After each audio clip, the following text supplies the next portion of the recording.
Article 1। Article 1 के बारे में हम लोग पढ़ रहे थे। आर्टिकल 1 में हम लोगों ने बात किया था कि ये 3 सब आर्टिकल से मिलके बना है। तो इस तरह से ये है आर्टिकल 1 1, आर्टिकल 2 1 2, आर्टिकल 1 और ये 3 सब आर्टिकल से मिलके बना हुआ है आर्टिकल 1। तो हम लोग बात कर रहे थे इसके बारे में। इसमें हमने क्या बात किया था कि इंडिया अर्थात भारत राज्यों का संघ होगा, राज्यों का संघ होगा। ये चीज़ हमने देखा था। इसके बाद हमने ये भी देखा था कि ये 2 नामों का प्रयोग क्यों किया गया है। एक ही देश के 2 नामों का प्रयोग संविधान निर्माताओं ने यहाँ पे क्यों किया, इस बात को हम लोगों ने यहाँ पे देखा। अब हम लोगों की चर्चा का जो विषय बच गया था वो ये कि हमारे संविधान निर्माताओं ने अपनी व्यवस्था को संघात्मक व्यवस्था क्यों अपनाया, देश में संघात्मक व्यवस्था क्यों अपनाया। तो संघात्मक व्यवस्था अपनाने के पीछे का जो रीज़न था, सबसे पहले तो हम लोग अगर देखें तो संघात्मक और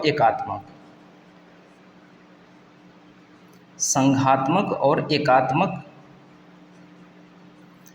इन दोनों चीज़ों के बारे में अभी हम लोग कभी इस चीज़ पे हम लोग क्लास लेंगे और ये अपने आप में बहुत बड़ी चीज़ है। एक दो क्लास लग सकते हैं इन दोनों को समझने में। चूँकि यहाँ पे हम लोगों को समझना है तो थोड़ा सा अगर हम लोग समझें इसको समझने के लिए तो ये समझ सकते हैं कि जो संघात्मक व्यवस्था है, संघात्मक व्यवस्था में संघ की शक्ति जो है वो अधिक होती है और एकात्मक व्यवस्था में राज्यों की शक्ति अधिक होती है, राज्यों की शक्ति अधिक होती है एकात्मक व्यवस्था में। तो इस प्रकार से हम कह सकते हैं संघात्मक व्यवस्था में संघ की शक्ति अधिक होती है और एकात्मक व्यवस्था में राज्यों की शक्ति अधिक होती है। तो प्रारंभ में तो संविधान सभा जो थी, प्रारंभ में संविधान सभा एकात्मक ढांचे को अपनाने के पक्ष में अधिक थी। किसको अपनाने में? एकात्मक ढांचे को अपनाने के पक्ष में संविधान सभा अधिक थी।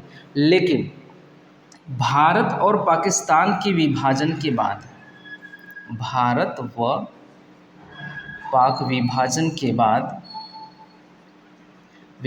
के बाद संविधान निर्माताओं के मन में ये डर बैठ गया कि भविष्य में अगर हमने एकात्मक ढांचे को अपना लिया, क्योंकि हम लोग अगर एकात्मक ढांचे को अपनाएंगे तो राज्यों की शक्ति अधिक होगी।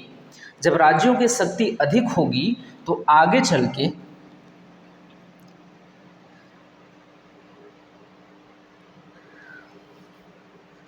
के क्या होगा कि जो देश है, हमारे देश के एकता और अखंडता पर खतरा बन सकता है। अगर हम लोग क्या करते, एकात्मक ढांचे को अपनाते हैं तो देश की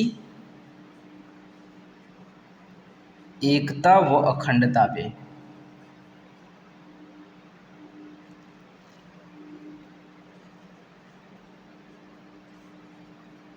खतरा बना रहता।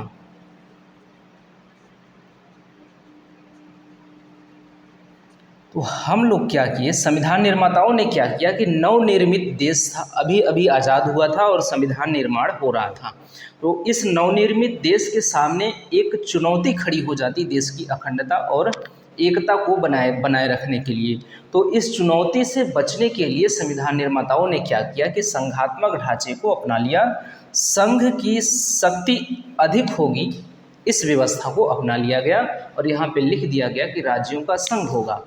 अगर हम लोग एकात्मक ढांचे को अपनाए रहते तो क्या होता कि राज्यों की शक्ति अधिक होती, और राज्यों की शक्ति अधिक होती तो क्या होता, जैसे कि बीच में एक घटना आई थी जो खालिस्तानी वाला मैटर था, खालिस्तान वाला जो मैटर था। अगर हो सकता है कि खालिस्तान एक अलग से देश बन गया होता अगर हम लोग एकात्मक ढांचे को अपना लिए होते, या संविधान निर्माताओं ने यहाँ पे संघ की जगह एकात्मक ढांचे को अपनाया होता तो हो सकता है खालिस्तान नाम का एक देश और हो गया होता भारत से अलग होके। तो भारत और पाकिस्तान के विभाजन के बाद क्या हुआ, संविधान निर्माताओं का मूड चेंज हो गया, एकात्मक ढांचे से इन लोगों का मूड शिफ्ट होकर संघात्मक ढांचे की ओर गया और इस प्रकार से इंडिया अर्थात भारत राज्यों का संघ होगा। इस तरह से हमारा अनुच्छेद 1 हो गया। अब हम लोग अगले वीडियो में आर्टिकल 1, 2 और आर्टिकल 1, 3 के बारे में बात करेंगे। तब तक के लिए धन्यवाद।